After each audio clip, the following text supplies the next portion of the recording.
Muy buenas a todos y bienvenidos a Mundo Azul.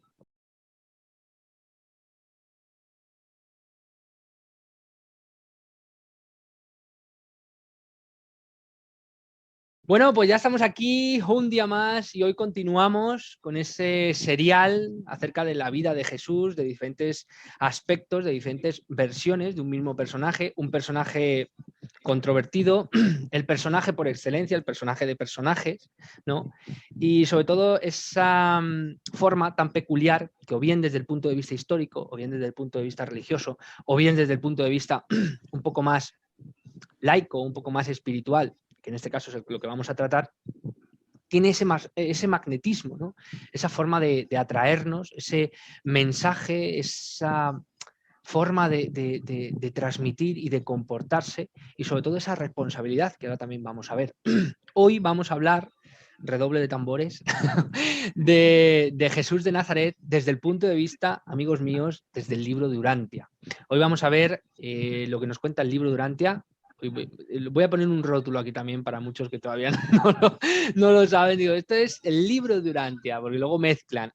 Y vamos a ver lo que nos cuenta este maravilloso libro acerca de este hombre, de este Dios, de este ser divino e increíble que, bueno, en algunas facetas, o por lo menos en la faceta que a nosotros nos interesa hoy, la historia no le ha hecho justicia.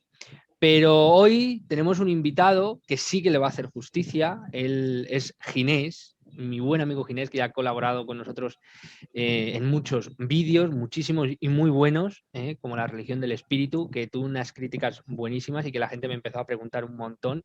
Y esto es solo obra de él, que nos expuso desde el corazón y nos puso el corazón, bueno, pues con esas emociones tan increíbles a la hora de describirlo. ¿Qué tal, Ginés? ¿Cómo estás? Muy bien.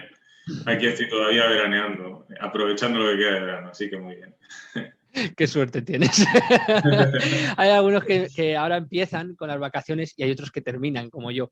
Pero bueno, no vamos a hablar de eso porque hoy vamos a hablar de una cosa mucho más importante. No irán sensibilidades, ¿no? No, porque si no, esto es la debacle. Que hoy tenemos entre manos un tema interesante, pero también es un tema difícil porque es un tema muy amplio, un tema que muchas personas que llegan al libro de Urantia de forma neófita casi prácticamente, antes de leerse prácticamente el libro, llegan y dicen, bueno, me da igual el resto del libro, yo voy a la parte de Jesús de Nazaret. Y es lo que primero, más que leen, devoran, lo que primero devoran y lo que primero quieren saber.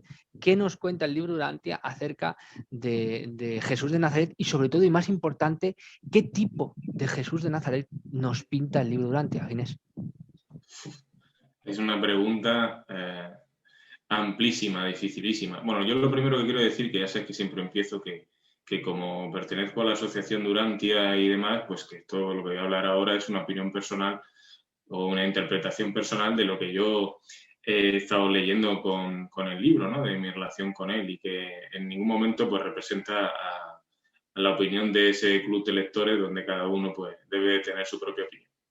Dicho eso, pues siento mucho pudor, porque en realidad hablar de Jesús de Nazaret es hablar de un grande, casi que te da como cierto respeto, ¿no? La visión que yo pueda tener. Seguro que si digo algo bueno o grande de él, me voy a quedar escaso, ¿no? Eso quiero, no sé, lo tengo un poco presente y me da casi un poco de respeto el tema, ¿no? Y bajo ese prisma, yo destacar sobre todo que vivió como un ser humano. Eso para mí es lo más fundamental.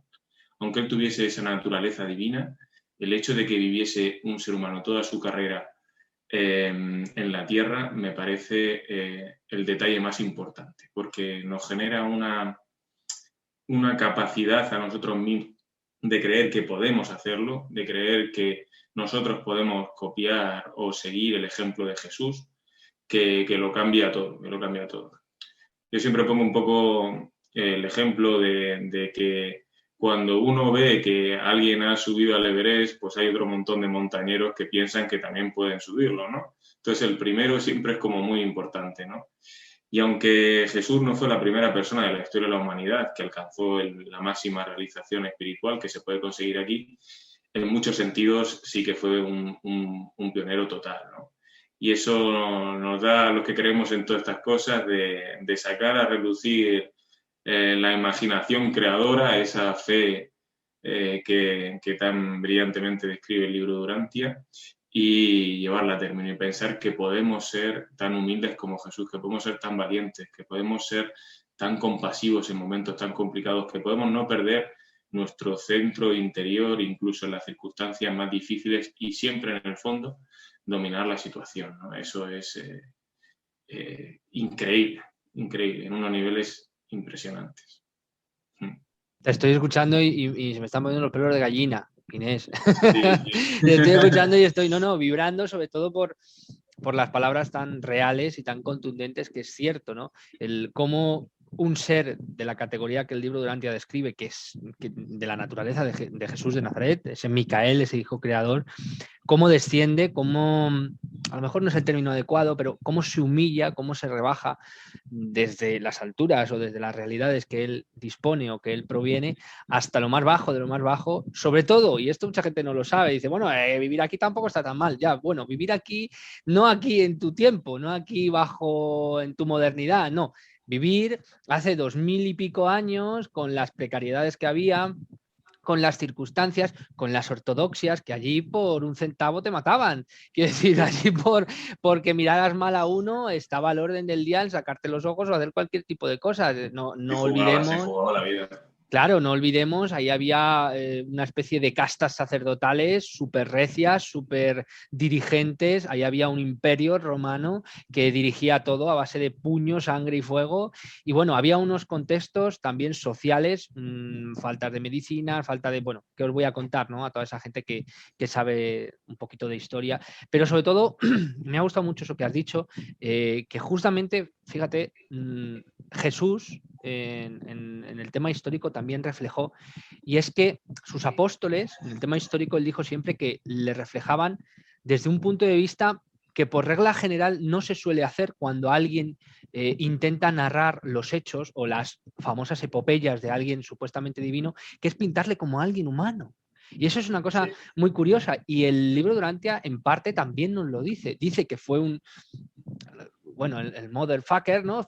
Fue increíble, pero también nos dice que sufrió, que vivió, que padeció, que lloró y que, bueno, también sufrió lo bueno y lo malo que tiene vivir en este mundo, ¿no? Y sobre todo, y lo más importante, que también se nos olvida desde bien pequeño, que él no era, como en algunos textos apócrifos dice, que tenía dificultades para tener sus poderes o sabía quién era desde un principio, para nada. ¿Cómo fue o cómo nos dicta el libro de Durantia que fueron esos inicios de Jesús de Nazaret? Pues siguiendo un poco, tienes razón, suscribo tus palabras, es una persona completamente normal, ¿no? Que estaba sujeta pues, a las condiciones de vida y a las condiciones de seguridad y al tiempo y al espacio, ¿no? Como se puede decir. Y en ese sentido, pues fue un niño completamente normal, incluso su concepción, ¿no? Eso que señalan de que fue hecho por el Espíritu Santo y tal y cual, ¿no? Según el libro de Durantia, el ángel se le aparece a María en el momento después de su concepción y no tiene ningún problema. Esto quiero señalarlo porque algunas veces algunos historiadores lo ponen en tela de juicio. Como hace poco pues, has tenido la reunión con Jesús, que hablaba de historia, que era el hecho de que María no había llegado el momento de casarse con José o algo así parecido, ¿no? Creo que eso se llega a decir. Sin embargo, el libro de Durantia pues, dice que en la época pues, que se admitía que las relaciones de pareja entre personas que se habían comprometido ya a casarse, ¿no? Por eso no hubo ningún problema en ningún sentido, pero aún así la concepción fue natural, o sea, es José realmente el padre terrenal de Jesús y María su madre, ¿no? Sin ninguna intervención, más que en el hecho de que esa personalidad se iba a instalar en ese cuerpo, iba a ser la personalidad del que dominase todo el universo, ¿no? Y tiene una vida muy vibrante, incluso en la infancia, Jesús. O sea, Jesús termina de hacer un periplo vital que de alguna manera lo prepara o lo predispone para destacar en su sociedad, ¿no? Ya desde el principio, pues con lo que pasa con con la matanza de los inocentes. El libro confirma que esa matanza existió y que José y María reciben un chivatazo que los hace de alguna manera salir pitando, ¿no? Y deciden irse a un territorio que estaba lejano, pero donde tenían ciertos familiares, ¿no? Que los iban a coger en su casa. Se va a Alejandría y se va como un par de años hasta que ocurre la muerte de Herodes, el padre del Herodes que finalmente termina juzgando o teniendo un papel protagonista en la pasión de Jesús, ¿no? Entonces bajo ese periplo en Alejandría, muy fecundo, donde se dice que los padres viven muy bien, pues se quiere hacer de alguna manera, o el destino quiere hacer como una especie de homenaje a la cultura egipcia, porque la cultura egipcia ha sido de las pocas culturas religiosas del mundo donde la gente ha querido realmente avanzar espiritualmente. Lo ha hecho de motu propio, no lo ha hecho bajo una revelación, no lo ha hecho bajo el miedo, no lo ha hecho de una manera más coercitiva, ¿no? Si lo queremos llamar así, como ha pasado con el resto de las civilizaciones casi. Y después de eso, a la muerte del Herodes padre, pues deciden volver a Belén. En Belén no tienen demasiada fortuna, no ven las cosas demasiado claras y vuelven a Nazaret. Y volver a Nazaret es un punto relevante, más relevante de lo que parece. ¿Por qué? Porque se va a criar en un ambiente multicultural, se va a criar en un ambiente con mucha conexión con gentiles, con mucha conexión de gente de todas las partes del planeta, porque Nazaret confluye como una red de autopistas de la época, ¿no? Y eso hace que básicamente mucha gente de Nazaret, incluido el propio Jesús, conozcan el idioma local, el arameo, conozcan el hebreo por el hecho de ponerse a conocer las escrituras y que conozcan el griego internacional, el koiné, ¿no? Que es el tipo de griego que se hablaba en la época, que es el idioma, el inglés del siglo I, ¿no? Y claro, le termina una perspectiva de vida que le hace mucho más abierto que si, por ejemplo, hubiese nacido en Judea, que era una sociedad mucho más conservadora y mucho más cerrada, ¿no? A sus propias costumbres, ¿no? Yo creo que fue un acierto del destino, pues, que terminase de alguna manera en Nazaret y no, por ejemplo, en Belén, donde sí que estuvo, y haciendo el censo y dónde nació y demás, como explica el libro. Y bueno, en ese sentido parece que de alguna manera ciertos acontecimientos que iremos viendo de su infancia y de su vida parece que están marcadas para darle un tipo de educación que no hubiera tenido si hubiese nacido en un sitio más normal y más común. Sí, porque a mí siempre me ha fascinado el hecho ese de cómo el libro de Durantia te intenta meter dentro de lo que es la propia idiosincrasia y te explica el porqué de las cosas. Dentro de que sí que es verdad que es un poco críptico a la hora de cierto tipo de acontecimientos, con la vida de Jesús sí que se mete bien en el porqué de las cosas y sobre todo en el fundamento un poquito de lo que iba ocurriendo a su alrededor y cómo, como tú bien has dicho, parece que alguien estaba cincelando a golpe de martillo, ¿no? Lo que iba a ser la preparatoria, ¿no? la escuela primaria de Jesús de Nazaret, y le iba, por una parte, antes de que él fuera quien fue, sí que es verdad que esa parte nutritiva humana, por decirlo de alguna manera, se fuera formando en ser una persona llana, en ser una persona simple, el tener contacto con gente de a pie y sobre todo en cultivar unos valores, ¿no? Que te dan, como buenamente tú has dicho, el hecho de conocer a un montón de personas, y de ahí también él empieza a despuntar como un niño un tanto inquieto, ¿no? Empieza a despuntar como un niño que se empieza, gracias probablemente a estar donde está y a sufrir, por el momento no, pero bueno, a sufrir las consecuencias que sufrió en ese momento, los viajes a Alejandría, la vuelta. Un niño muy inquieto, un niño muy preguntón, un niño que está muy despierto, no solo para la época, sino propiamente incluso para muchos adultos. Narra el libro Durantia acontecimientos como el hecho de la ida a Jerusalén, de esa pseudo pérdida que tienen, ¿no? de Jesús a lo Macaulay Culkin. Y bueno, en definitiva, te muestran a un Jesús que es, por un lado, como cualquier otro niño, pero por otro, un niño que se ha criado en un ambiente no sé cómo decirlo, de necesario a la hora de multicultural, ¿no? A la hora de poder sentar las bases, ¿no? Esa pequeña semilla que se va tirando para que luego empiece a germinar. Pero la cosa no queda ahí, porque el libro Durantia te narra mucho más y te hace un repaso por toda su vida, toda su infancia, de esa caída que tuvo, de esa pequeña gripe, creo recordar, o enfermedad que tuvo rápida, de esa pérdida en Jerusalén, de ese encuentro que tuvo con su primo lejano, que bueno, que a algunos nos sonará un poco análogo a Caballo de Troya, pero que el libro Durantia sí que define bien cierto tipo de parámetros, obviamente sin toda la magia de los caballos y demás, pero sí que es verdad que define de forma pulcra lo que fue esa infancia y un poquito más, ¿no? Sí, sí. Y sobre todo define esos conflictos entre su naturaleza espiritual y la naturaleza espiritual de su pueblo, incluso de sus padres. El hecho de haber nacido en ese ambiente le hace estar en contacto con otras religiones y con los pensamientos de otras civilizaciones, y eso pues termina de alguna manera haciéndole comparaciones con su propia religión y haciendo un ejercicio muy sano de búsqueda de la verdad, ¿no? Y eso enseguida le plantea muchísimos conflictos en su vida personal. Él desde bien joven se da cuenta de que la religión de su pueblo pues es una religión que es muy mejorable, a pesar de que hay elementos muy buenos comparados con religiones de otros sitios. O sea, no, tampoco fue casualidad que él naciese precisamente en Israel o que fuese precisamente judío, ¿no?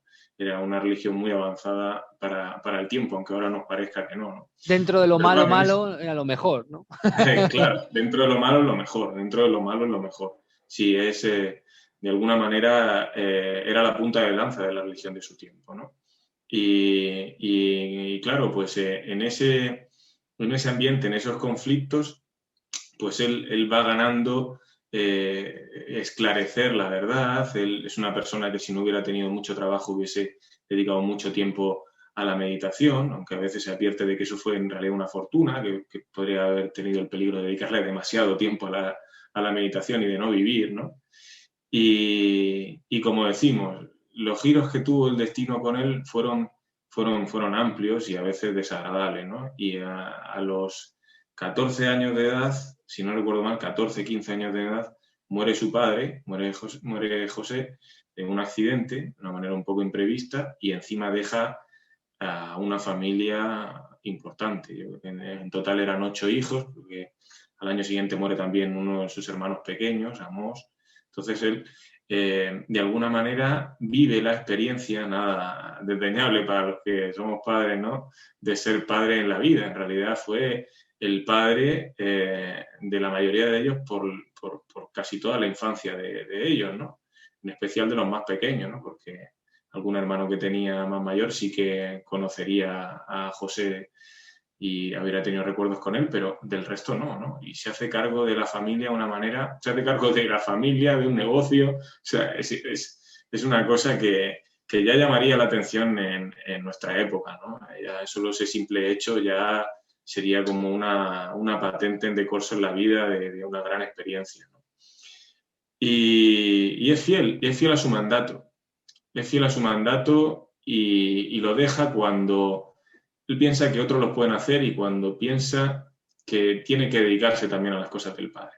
Es algo así como que vive esa vida donde hace lo que tiene que hacer, pero mantiene su libertad. O sea, a lo mejor otra persona se habría convertido en padre sempiternamente, nunca habría dejado esa responsabilidad. Él pensó, y yo creo que bien pensado, que él también tenía derecho a vivir su vida, que sus hermanos mayores ya podían ocuparse también de su familia, y sucesivamente va legando la responsabilidad de toda la familia a sus hermanos más pequeños, ¿no? Entonces empieza con Santiago, que era un hermano de Jesús, el nombre de un hermano de Jesús según el libro Durantia, y va desplazando esa responsabilidad, legando esa responsabilidad conforme se van casando, conforme van teniendo otras vicisitudes, y lo hace muy bien. Siempre intenta, de alguna manera, liberarse de toda atadura que le impida el desarrollo de su misión en la vida, de lo que él termina viendo que va a ser su misión en la vida, que es esclarecer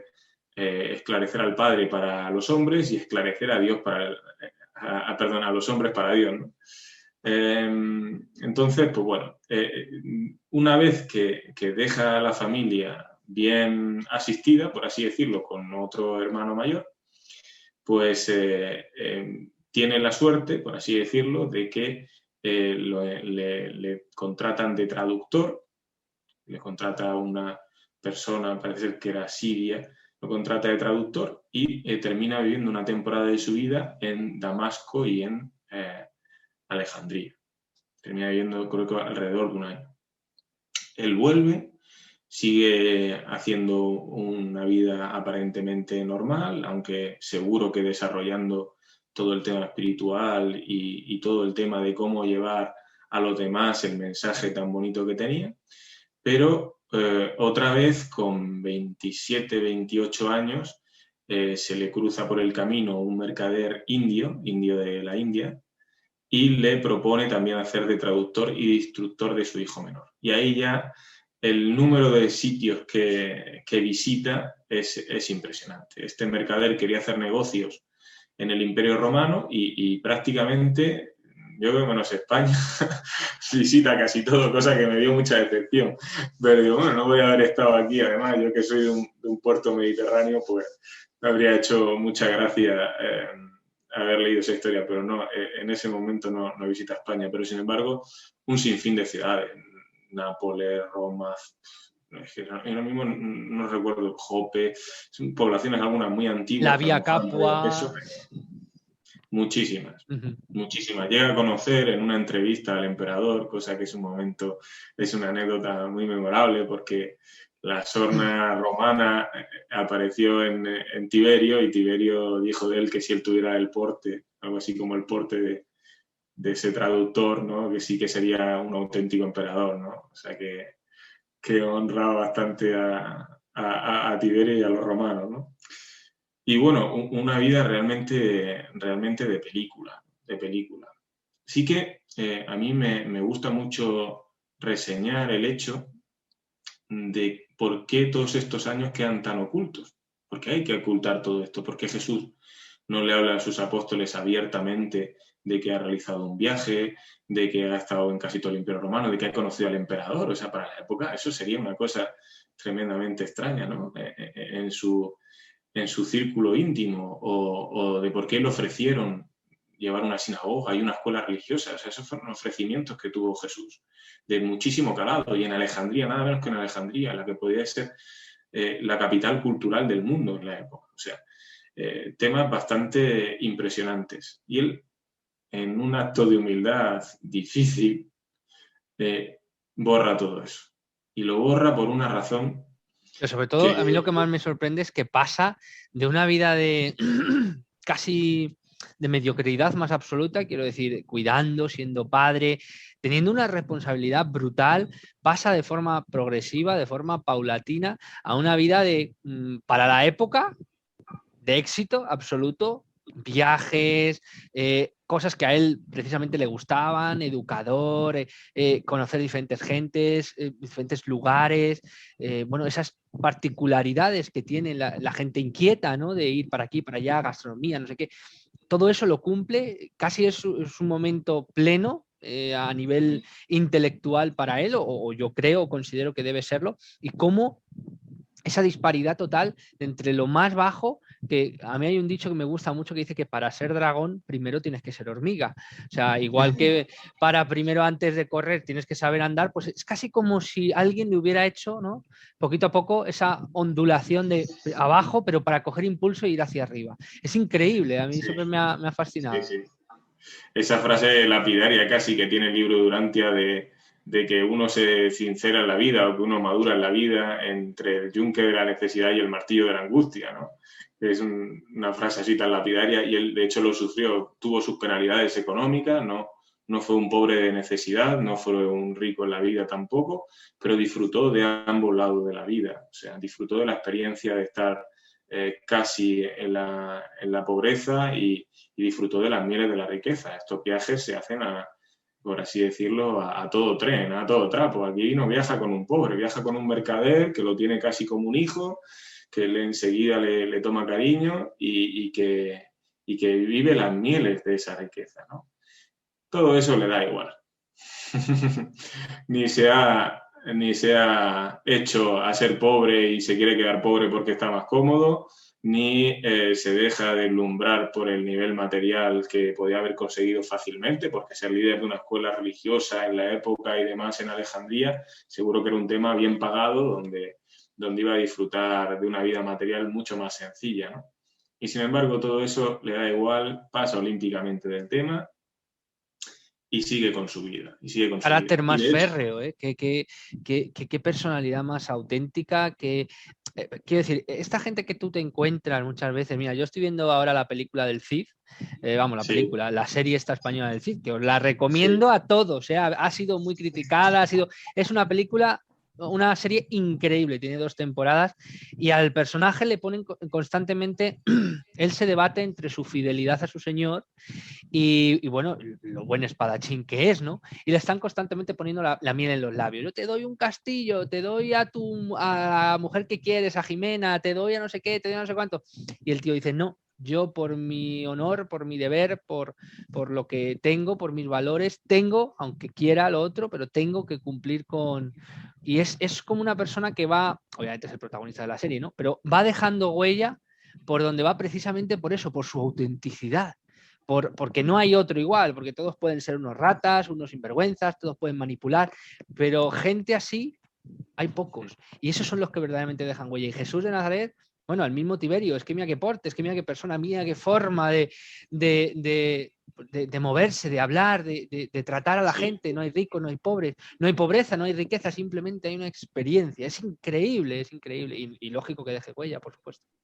sí. Me encanta que hayan mencionado al Cid.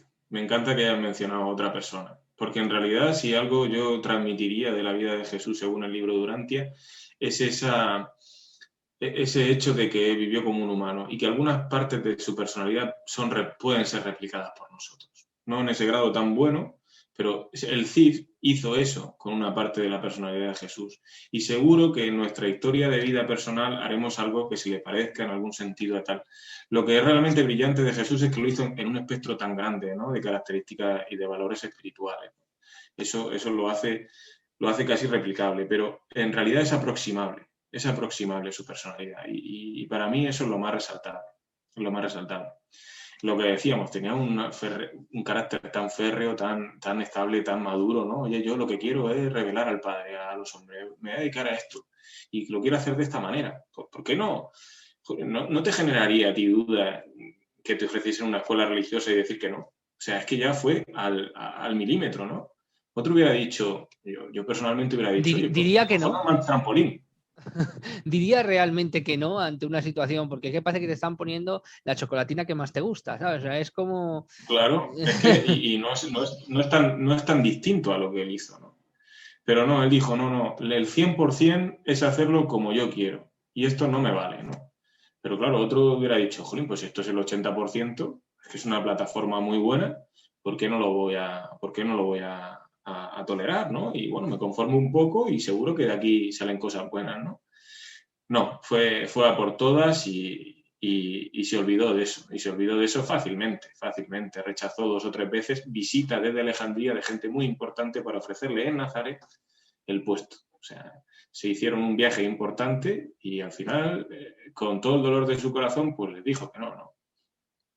Como me recuerda que le pasó con una chica que se enamoró de él, una persona también parece que brillante y demás, y pues la típica mujer que encajaría muy bien con la figura de Jesús y sin embargo Jesús dijo, lo siento mucho, yo sé que esto me vendría bien y que tú serías la persona con la que yo me casaría si yo pudiese casarme, pero no se casa con ella.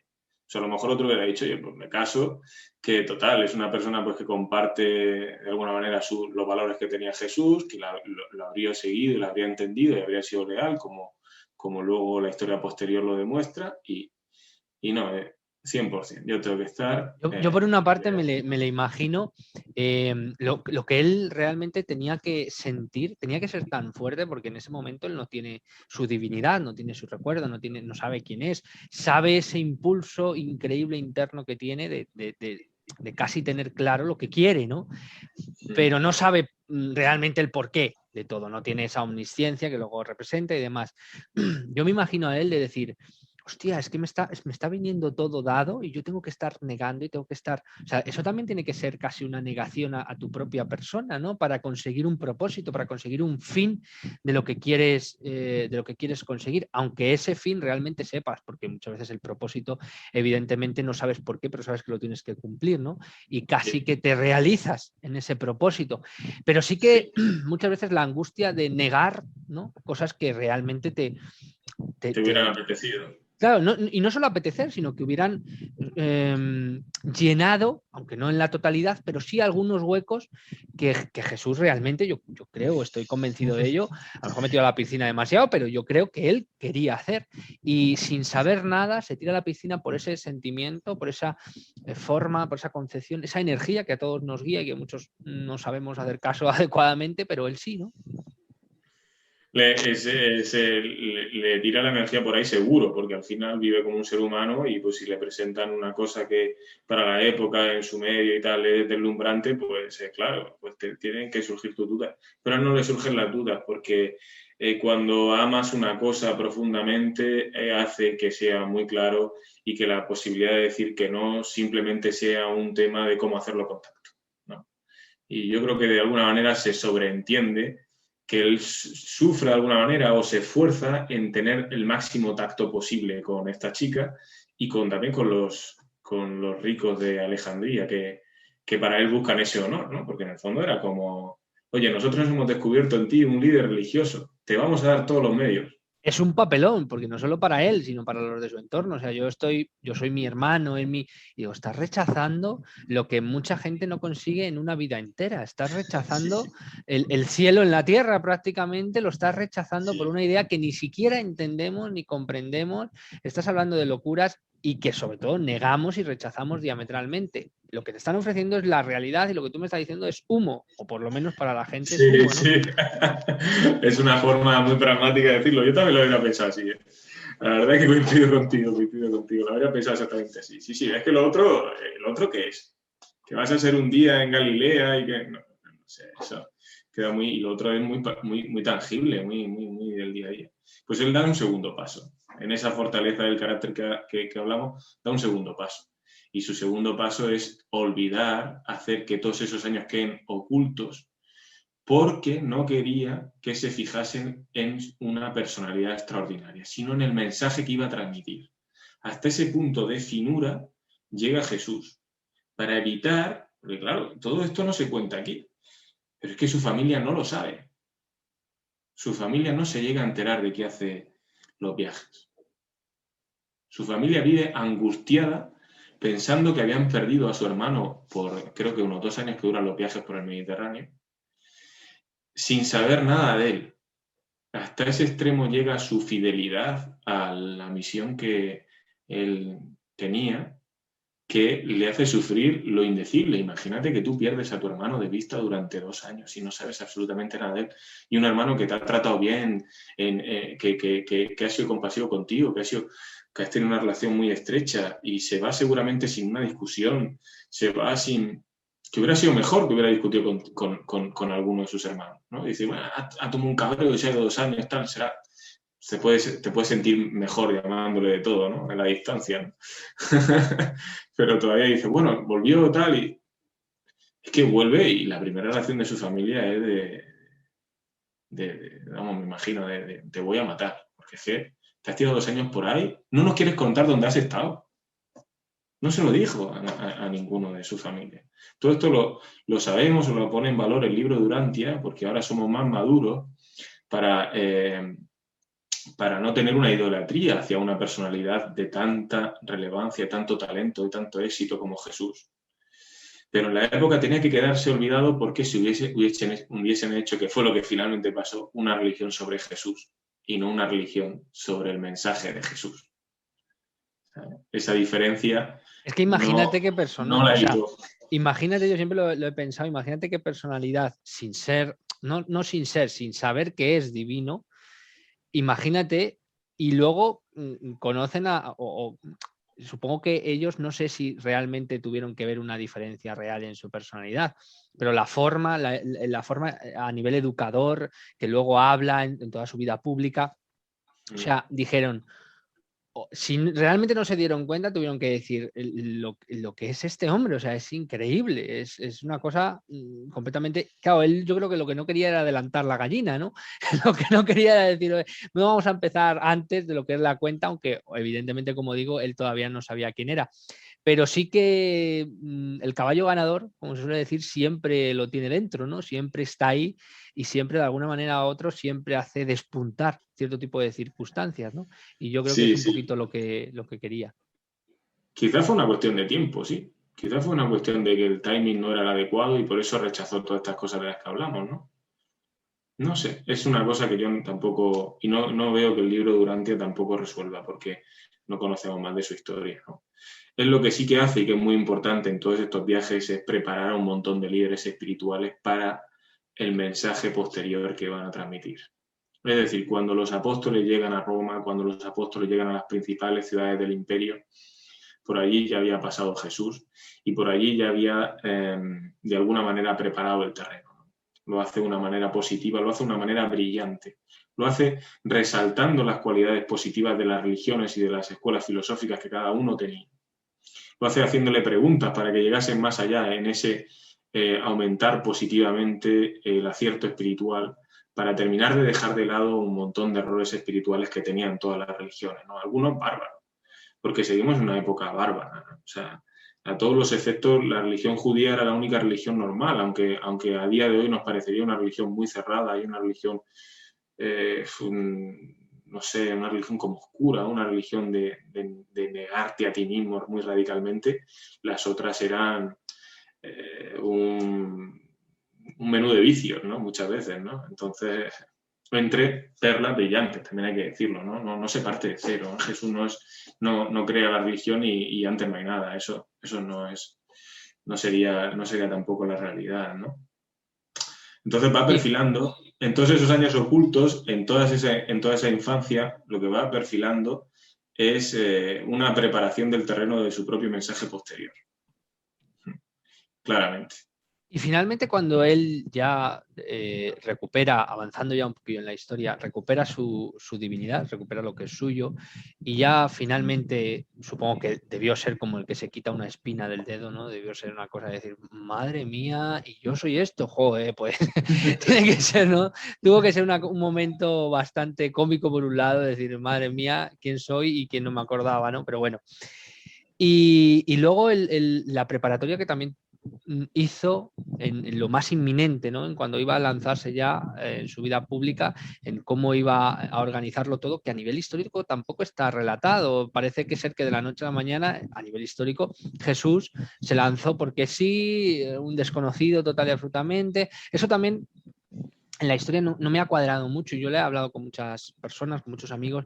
Digo, pero ¿cómo es posible que alguien pase de la noche a la mañana, como se suele decir, del no era nadie a de repente el hombre más importante que te puedas imaginar? Dice, bueno, ha tenido muy buena propaganda, pero eso no está bien hilado, ¿entiendes? Entonces, una vez que lees el libro Durantia, yo creo que comprendes un poco lo que es la fase y el procedimiento, incluso después el propio procedimiento que también hubo, esa pequeña preparatoria antes de saltar a la verdadera misión. Y de una manera mucho más fina, porque él llega a la máxima realización espiritual que puede tener un ser humano. Y se nos dice en el libro que cuando uno llega a eso, puede elegir de alguna manera morir, ir directamente al cielo. O sea, no tiene que esperar más en la vida. Ya ha alcanzado un desarrollo pleno de esa naturaleza espiritual, cumple la misión que tiene el ser humano en la vida y una vez que la cumple ya no la hacen esperar. Pero él llega a ese momento y dijo, vamos a ver, yo con esto cumplo mi misión, ¿no? Soy un ser divino, vengo aquí para vivir la vida de los hombres, he vivido lo que es la vida de los hombres, la esencia de lo que es la vida de los hombres la tengo vivida, no necesito más. Él podía haberse vuelto a alcanzar allí una gloria por el cumplimiento de esta misión, por así decirlo, ¿no? Para hablar en términos lo más llanamente posible, y no lo hace, dice, me voy a esperar. O sea, fíjate la dificultad de lo que tenía por delante. Él era consciente de eso. Muchos diríamos, menudo farol que se marcó, Aquí te ¿no? queda. Pero no era un farol, él nunca iba de farol. Realmente él apostó el todo por el todo y dijo, bueno, voy a estar aquí un ratito más, ¿no? Como bien dices tú. ¿Y qué pasó durante ese proceso? Pues la culminación de ese proceso pasa en el Monte Hermón. O sea, ese proceso es el proceso de toda su vida. O sea, de toda su vida siguiendo la voluntad del Padre, buscándola, queriendo realizarla y aplicándola a su propia persona. Y llega un momento que el acoplamiento de su voluntad con la voluntad del Padre, o el engrandecimiento, que a mí me gusta más decirlo, el engrandecimiento de tu propia voluntad buscando la voluntad de Dios, que sabes que es lo mejor para ti. Me gusta mucho más esa manera de expresarse, porque la otra parece que es un poco como bueno, yo voy a dejar de tener personalidad, se la cedo al Padre y que el Padre haga lo que le dé la gana. No.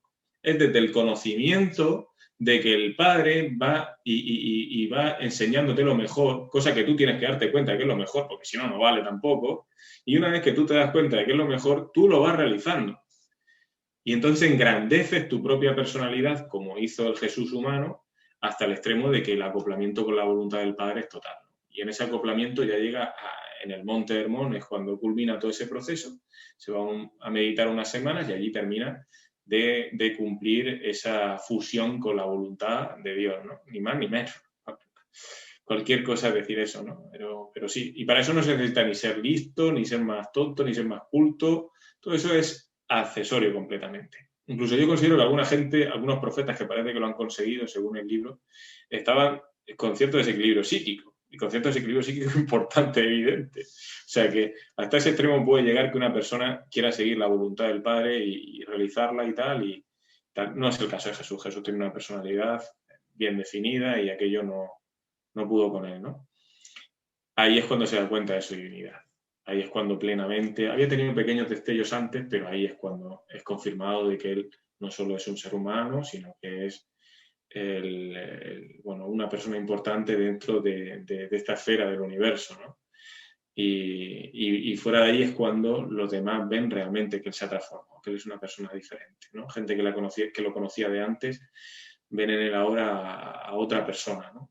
Tampoco recuerdo qué tipo de persona, ¿no? No sé si diría más majestuosa, tal, creo que podría equivocarme, ¿no? Más segura, tal vez, más confiada, sí, puede ser. No tanto, sino casi más empoderada, ¿no? En muchos aspectos aunque estaba sometido al tiempo y el espacio, pero como más empoderado, ¿no? Como alguien que pisa con verdad absoluta por donde pasa. Sí, de alguna manera sí, pero sigue sujeto al error. Sigue viviendo la vida como un humano. Solo que ahora sabe todo lo que le ha pasado antes. Ahora conoce, supongo que a las miradas de ángeles, por así decirlo, tenía ese contacto con el reino espiritual, yo creo que de una manera plena. Tenía cierta previsión de los acontecimientos. Yo creo que eso le pasa a mucha gente espiritual y es un poco por esa conexión tan cercana con la chispa. Sí, yo, por ejemplo, siempre lo he hablado también con Eduardo muchas veces. Digo, si él profetizó muchas de las cosas que iban a suceder, sabía que le iban a crucificar, sabía que básicamente a pie juntillas todo lo que iba a pasar de aquí unos acontecimientos inminentes, ¿cómo es posible? Pero hay una diferencia, ¿eh? Hay una diferencia. Esto no es como Nostradamus diciendo que va a pasar dentro de 50 años una cosa. No, él de alguna manera es como si que fuese capaz de leer las mentes de todos, agruparlo y analizarlo y saber que ya llegado ese momento lo van a crucificar. Yo no pienso que cuando él empezó su vida pública, él sabía seguro que lo iban a crucificar y que iba a morir en la cruz. No, yo creo que dados ciertos acontecimientos, con mucha más antelación que incluso en las propias sentencias y lo propio tal, él se da cuenta que a partir de ese punto ya no hay nada que hacer. Y de hecho hay un discurso que tiene, que a lo mejor nos estamos adelantando mucho, pero tiene un discurso donde ya él se libera, le llama a todo el mundo por su nombre y dice qué tal, y aún así no habla ya con tanta benevolencia sobre los fariseos, por ejemplo, ni por los saduceos que tanta tiña le tenían, o por los miembros del Sanedrín, sino que ya se despendola de alguna manera diciéndoles que, oye, yo no tengo miedo, no penséis que yo soy un timorato y sabed que yo tengo la puerta abierta, yo soy la gallina que recoge los polluelos, si queréis volver, ¿no? A utilizar esa metáfora, ¿no? Ujú. Para decirles que, oye, no, a pesar de todo esto que estoy contando, a pesar de que seáis así, no quiero tal. Y eso sí que me parece me parece diferente. Porque muchas personas les cuesta la dificultad, yo soy una de ellas, de mezclar lo divino con lo terrenal. Quiero decir, en aspectos muy básicos. Por ejemplo, como una persona que es divina, que tiene la capacidad, bueno, capacidades que ni siquiera podemos llegar a entender, ni siquiera podemos llegar a conjeturar, ¿no? O acercarnos a la sombra de la sombra. ¿Cómo es posible que sufra cierto tipo de acontecimientos o cierto tipo de torpezas humanas? Yo qué sé, no sé, cualquier tipo de... ¿Cómo es posible, no? Yo, por ejemplo, haciendo una pequeña analogía, ya sé que no tiene nada que ver, pero cuando, por ejemplo, leía Caballo de Troya, yo siempre lo decía, ¿no? Que él, por ejemplo, yo que sé, estaba hablando con Jasón y se caía al agua o cosas así, y dices, coño, si es un dios, ¿no? ¿Cómo le pasan? O estaba haciendo la masa y se confunde, o cosas de ese tipo que vienen muy bien a explicarte esas pequeñas particularidades, ¿no? Que tiene. Y dices, ¿cómo es posible si esta persona tenía esa precognición, esa capacidad, o esa, llámalo X, si era un creador, si tenía una serie de poderes o vete tú a saber, cómo se podían conjugar las dos realidades, ¿no? Para coexistir? Porque casi esto es como la teoría esa de un objeto inamovible y un objeto imparable, ¿no? ¿Qué pasaría ahí? Pues esto es casi que se anula la una a la otra. La divinidad no puede vivir en lo imperfecto. Pues Jesús rompió Sí, el sí, canon, sí, sí, sí. rompió el canon absoluto y nos Sí. enseñó a cómo un Dios vive entre hombres, pero no dándoselas de nada, todo lo contrario, como un Dios vive como un hombre. Fue increíble, total y absoluto. Sí, sí, y de hecho es una cosa que la gente, por ejemplo, o los ángeles que escriben el libro de Durante, que se supone que es lo que son, pues tampoco lo entienden.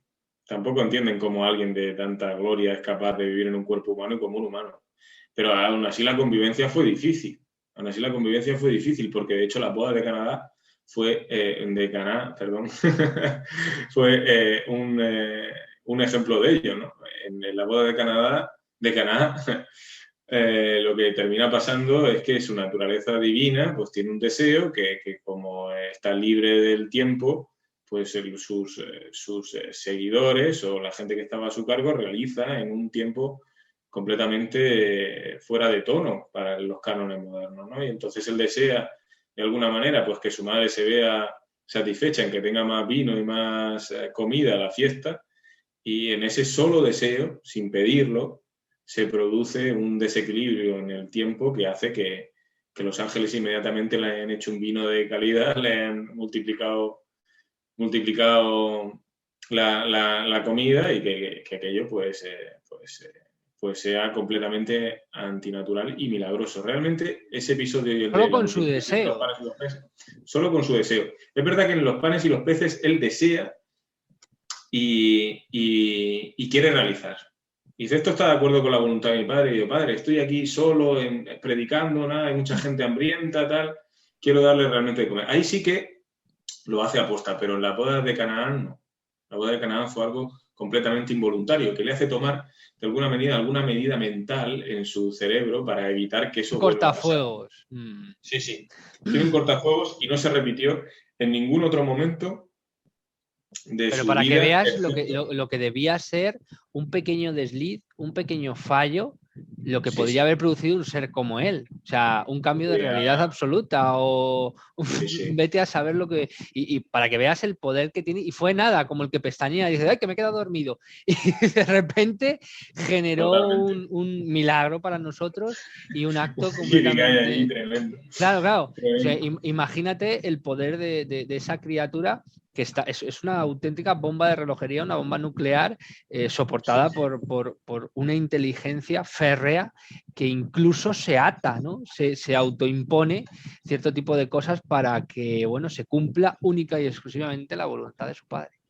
Sí, la misión que él quería tener en la vida, ¿no? O sea, siempre muy presente. Imagínate que Jesús tan distinto hablaríamos y tan falto de ese boato espiritual que tiene todo el libro y que en el fondo yo creo que toda la gente que llega al caballo de Troya o que se toma en serio este caballo de Troya tiene, ¿no? Esa pureza de lo espiritual, ese ser un buscador de la verdad, Si tienes dudas, mira a ver por qué. Si hay una cosa que no te cuadra, será por algo. A lo mejor eso no tiene por qué ser religioso, a lo mejor eso no tiene por qué... ¿Cuál es la esencia, no? Esa esencia se hubiese desfigurado muchísimo en la figura de Jesús si Jesús hubiese sido un libertador al estilo del pueblo judío, hubiera ido por ahí diciéndole a todo el mundo lo que tiene que hacer, utilizando un poder sobrehumano para ser el líder de toda la tierra, ¿no? Haber sido una cosa completamente diferente. Hablaríamos con un miedo respetuoso hacia él. No hablaríamos con cariño, hablaríamos con miedo. Y qué gran diferencia. Qué gran diferencia. Una de las cosas que siempre trato de evitar. El culmen de esa realización espiritual tiene mucho que ver con el abandono del miedo animal. Mucho, mucho que ver. Nadie que siga teniendo miedo animal a cualquier cosa, ¿eh? Miedo a lo que los demás piensen de ti. No tiene por qué ser miedo a que alguien venga a pegarte a tu casa o a estar inseguro. No. Hay miedos mucho más ligeros, como yo que sé, como decir la vanidad. La vanidad es en el fondo un miedo, ¿no? Tú quieres sentirte por encima de los demás porque si no, no te sientes bien contigo mismo, ¿no? Siempre hay un montón de miedos muy sucintos que pasan muy subconscientemente por la vida de muchas personas, sobre todo de los que aquellos no se quieren fijar, ¿no? Y sin embargo está ahí y es un punto esencial, clave en esa realización que él hace en el Monte. En ese culmen es un punto clave. Y en un resumen de su vida pública, ¿cuáles serían los momentos que tú destacarías de forma más contundente?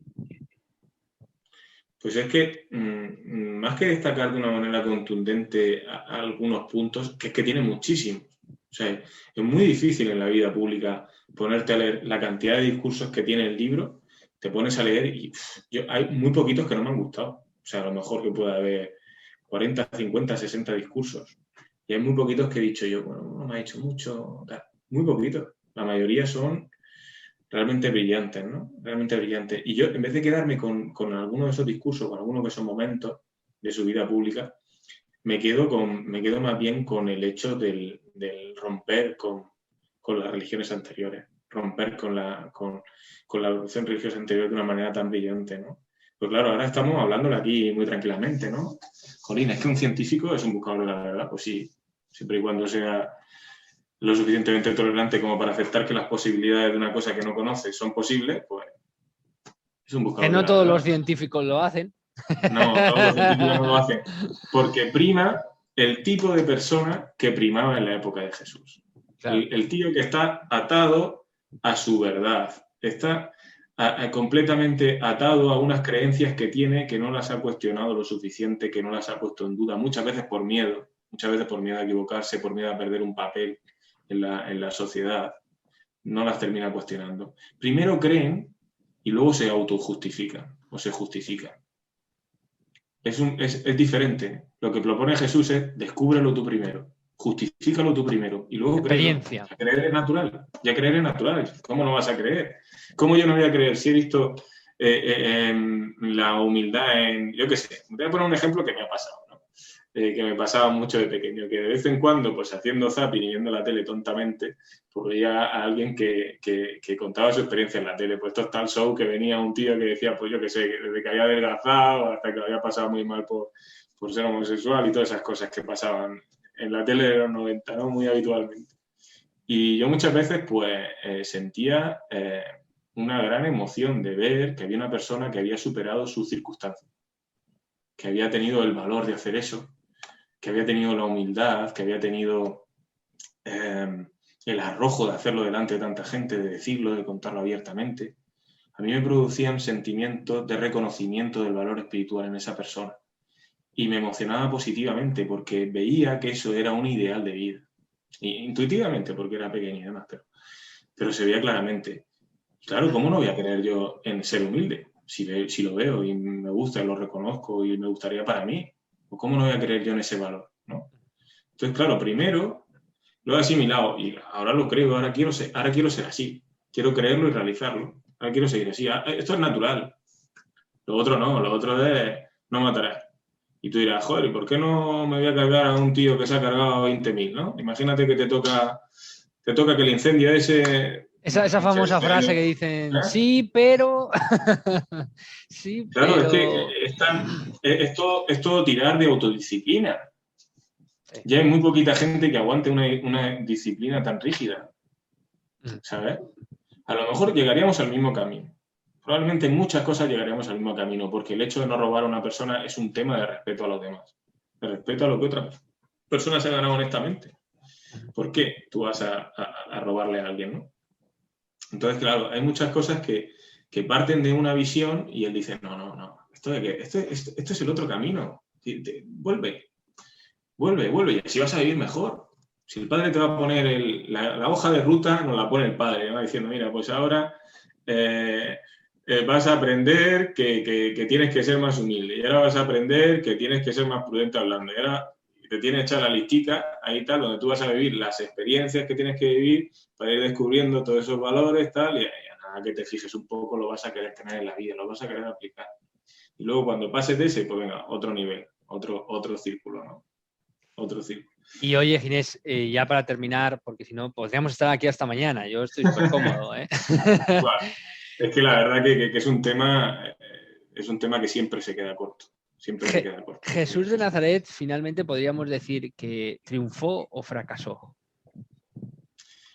Buena pregunta. Yo diría que fracasó estrepitosamente a nivel material, fracasó estrepitosamente a nivel de la generación que tenía, de lo que le tocó vivir, de lo que un ser humano común de la época podría decir que tuvo éxito, ¿no? Él fracasó rotundamente. Lo crucificaron, cosa que era una cosa, pues eso, como bien decía Jesús, era un castigo realmente dedicado a gente muy perniciosa para la sociedad. Los ciudadanos romanos estaba prohibido que se sacrificasen o que hiciesen lo que hiciesen, que fuesen crucificados en la cruz, ¿no?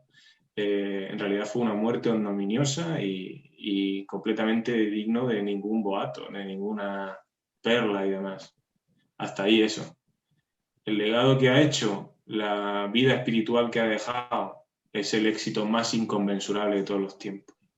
Lo cual también es una grandísima lección, ¿no? De que tú puedes tener una vida llena de fracasos aparentes, perder todas las batallas de tu vida, todas, a un nivel material, claro, y sin embargo ganar la guerra espiritual de una manera sin paliativos. O sea, la va a ganar sin paliativos, porque nos quedarán 1000, 2000 años, 3000 y la figura de Jesús será otra vez el centro, ¿no? Un foco de la vida espiritual de mucha gente. Entonces, perder para ganar. Perder para ganar.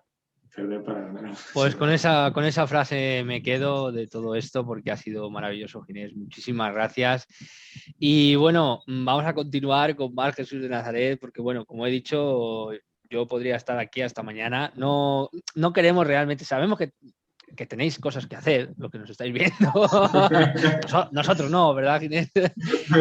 Pero bueno, en este pequeño vídeo resumido, en esta forma tan amena que hemos hecho de conversación, hemos intentado descifrar un poco, que a mí me ha encantado y como le he dicho a Ginés, los pelos de punta en muchas cosas yo según le voy escuchando, yo le voy dando vueltas también a la cabeza y voy imaginándome todo eso que ha tenido que vivir, todo eso que ha tenido que pasar, sufrir y todo eso también bueno, porque tampoco nos vamos a hacer injustos, también bueno.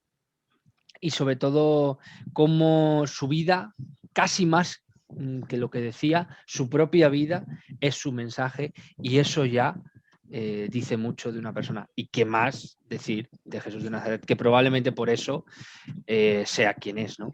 ¿Quieres añadir algo más, Ginés? No. Me ha gustado tu frase colofón, así que nada, perder para ganar. Así la vida de Jesús. Muy bueno. Pues nada, muchísimas gracias a todos, gracias por vernos. Recordad que tenemos el grupo de Mundo Azul de Telegram con muchísimos miembros ya ni los cuento, 120 y tantos, no sé cuántos ya van. Sí, creo que 129. 129 miembros, pues maravilloso, la verdad. Y nada, a todos los que nos estáis viendo, os recomiendo que deis a like, que nos comentéis todo lo que opináis de esta entrevista tan amena que hemos tenido con Ginés, de todo lo que nos ha estado comentando, de todo lo que nos ha estado diciendo. Y sobre todo, y más importante, ya que estamos aquí dando el callo, que veáis el vídeo hasta el final y que luego esas muchas preguntas que me hacéis, veáis que también están introducidas dentro del vídeo y que seguro probablemente las has respondido, Ginés. Muchísimas gracias a todos, gracias por estar ahí y nos vemos el próximo día. Gracias, Ginés. Gracias a ti y a tus espectadores. Un saludo a todos. Chao.